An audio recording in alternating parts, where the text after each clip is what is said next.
Le troisième élément expliquant la méfiance des chrétiens, notamment des chrétiens protestants vis-à-vis de l'art, est la réforme protestante.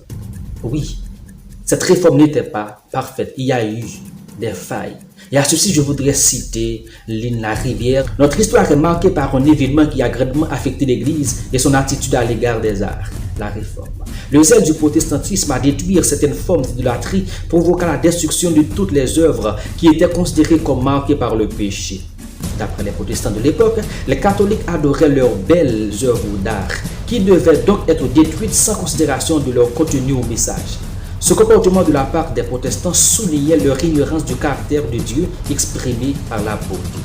En conséquence, les églises construites par les protestants furent souvent très mornes et dépouillées.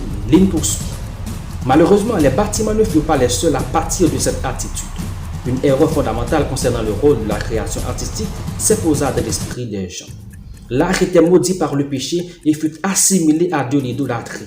Cette approche ne fait aucune distinction entre la création idolâtre, qui est une façon d'abuser de l'art, et la création artistique comme don de provenance divine. Ainsi, pendant plusieurs siècles, les chrétiens se retirèrent des domaines de la culture, de la société, etc. et laissèrent ces occupations aux non-chrétiens. La négativité de notre société ne devrait alors pas nous surprendre. Nous devrions retourner à la Bible et observer pour nous-mêmes les œuvres d'art que nous y trouverons et qui expriment la beauté de Dieu.